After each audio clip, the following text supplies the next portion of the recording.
The 5 survival products that will actually get you killed a man stands on the edge of a wildfire burn scar with a brand new emergency kit slung over his shoulder. The packaging still crisp. The promises still intact. Inside that kit are items marketed as life-saving tools, stamped with bold lettering that implies certainty, confidence, preparedness. But the wind shifts, the smoke thickens, his water runs low. He reaches for one of those tools, trusting the label, trusting the marketing, trusting the comforting illusion of readiness. And in that moment, what he believes will save him begins quietly, invisibly, to reduce his odds of survival. In disasters, death rarely comes from ignorance alone. It comes from misplaced confidence.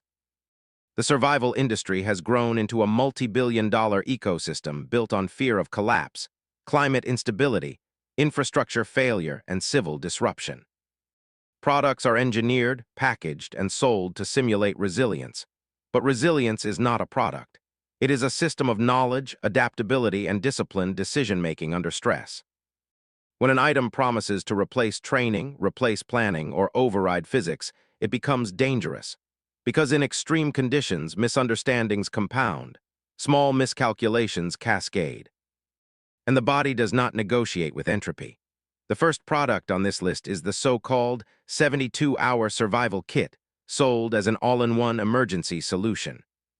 It is often compact, pre-sealed, and filled with ration bars, water pouches, a thin foil blanket, a few chemical light sticks, and sometimes a dust mask. It is marketed around a powerful psychological anchor, 3 days. The implication is that if you can survive 72 hours, help will arrive. That assumption is based on urban emergency response modeling in developed nations, not on universal survival timelines. After major disasters such as the 2010 Haiti earthquake or Hurricane Katrina in 2005, full restoration of supply chains and utilities took far longer than 72 hours. Even in high-income regions, severe weather events regularly overwhelm response systems for a week or more. The danger begins with framing. The 72-hour concept is rooted in emergency management guidance encouraging households to be self-sufficient for at least 3 days, because that is often the minimum time before coordinated aid distribution begins. It was never meant to imply sufficiency, adequacy, or completion, but the commercial packaging reframes it as a complete solution. That reframing creates a cognitive trap known in behavioral science as risk compensation. When individuals perceive themselves to be protected, they subconsciously accept higher risk or reduce additional preparation. The kit becomes a psychological shield, not a logistical plan. The misunderstanding is subtle. Consumers believe calories equal survival. A ration bar labeled 2,400 calories appears mathematically sufficient for one adult for a day, but survival is not arithmetic. Under stress, cold exposure, dehydration, or evacuation conditions, caloric expenditure increases dramatically. In cold weather, shivering thermogenesis can double metabolic rate. In hot conditions, water loss through sweat accelerates electrolyte depletion. Many commercial ration bars are extremely dense in carbohydrates and fats, but lack sufficient protein for sustained muscle function beyond short durations. They are designed for shelf stability, not physiological optimization. Furthermore, the water pouches often included amount to less than 1 liter per day. In temperate conditions, the average adult requires approximately 2 to 3 liters daily. In heat or exertion, that requirement can double. Hidden science reveals the deeper flaw. The human body maintains homeostasis through tightly regulated hydration, sodium balance, glucose availability, and thermal equilibrium. A shortfall in any one of these systems can impair cognitive function long before catastrophic collapse. Studies in wilderness medicine show that even mild dehydration, around 2% body weight loss in fluids, reduces attention, memory, and decision-making capacity. In a disaster, impaired cognition is lethal.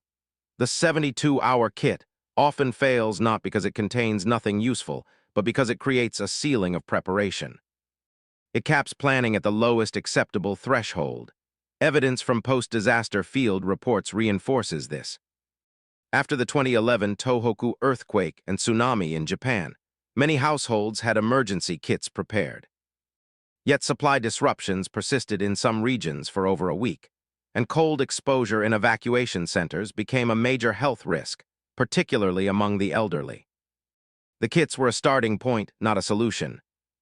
Those who fared better were those with layered redundancy. Stored water in bulk, diversified food sources, knowledge of local terrain, communication contingencies, and medical supplies tailored to their personal conditions. The product alone was not decisive, the system was. The survival implication is stark.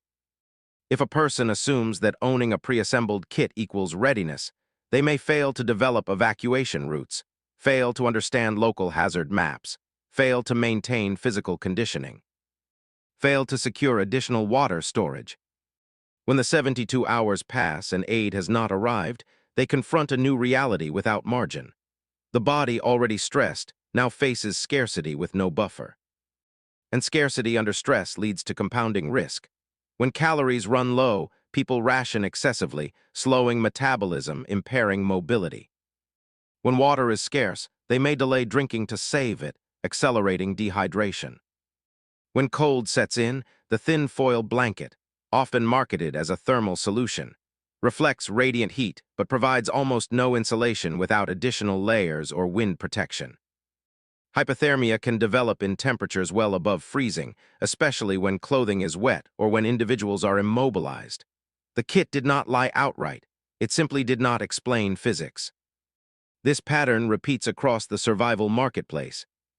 The second product that can get you killed is the consumer-grade portable water filter marketed as capable of turning any water source into safe drinking water. The packaging shows pristine streams and confident hikers sipping directly from a device the size of a marker. The promise is intoxicating: water security anywhere. And water more than food defines survival. Humans can survive weeks without calories, but only days without water, so the appeal is understandable. But the danger lies in microbiology and chemistry, not in marketing copy. Most portable straw-style filters operate through hollow fiber membranes with pore sizes around 0.1 to 0.2 microns. That specification is highly effective against bacteria such as Escherichia coli and protozoan cysts like Giardia lamblia. In North American wilderness backcountry, where viral contamination in remote surface water is relatively rare, these filters are often adequate. The misunderstanding arises when users extrapolate that performance universally. Viruses are significantly smaller than bacteria. Norovirus particles can be as small as 0.027 microns. Many hollow fiber filters cannot reliably remove them. In regions with human sewage contamination, floodwater exposure, or high population density, viral pathogens are a primary threat. The hidden science extends further. Chemical contaminants are not removed by mechanical filtration. Agricultural runoff introduces nitrates and pesticides. Industrial sites may leach heavy metals such as lead or arsenic. After wildfires, ash and soil disturbances can elevate turbidity and introduce polycyclic aromatic hydrocarbons into waterways. A straw filter may remove particulates and microbes, but leave dissolved toxins untouched. Activated carbon elements can reduce some chemicals, but their capacity is finite and often unmonitored. Once saturated, they cease to function effectively, yet the device offers no visible warning. Evidence from disaster zones illustrates the risk. Following Hurricane Maria in 2017, parts of Puerto Rico experienced significant infrastructure collapse, and surface waters were contaminated by sewage overflow and chemical pollutants. Reliance on simple filtration without boiling or chemical disinfection led to outbreaks of leptospirosis and other waterborne illnesses.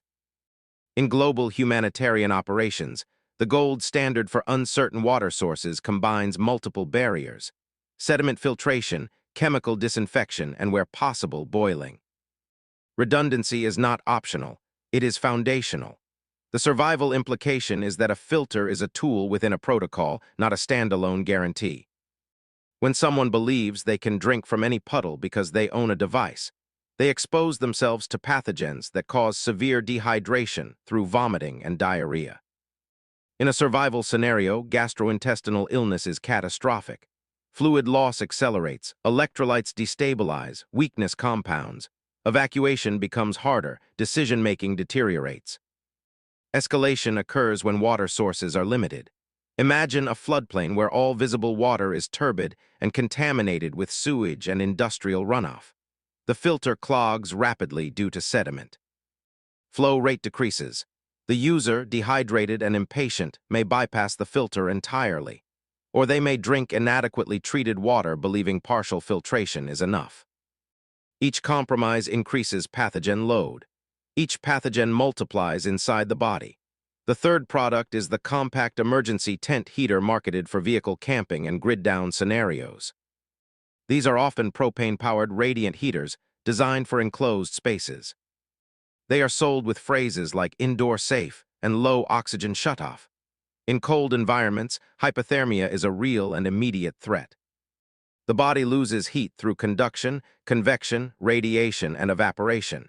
Heating a small enclosure seems rational, but combustion chemistry does not yield to optimism. Propane combustion ideally produces carbon dioxide and water vapor. However, incomplete combustion produces carbon monoxide, an odorless, colorless gas that binds to hemoglobin with an affinity approximately 200 times greater than oxygen. When carbon monoxide binds to hemoglobin, it forms carboxyhemoglobin, reducing the blood's oxygen-carrying capacity. Tissues become hypoxic. The brain, highly sensitive to oxygen deprivation, begins to malfunction. Symptoms include headache, dizziness, nausea, confusion, and eventually loss of consciousness. In enclosed or poorly ventilated spaces, lethal concentrations can accumulate quickly. The misunderstanding stems from the phrase indoor safe.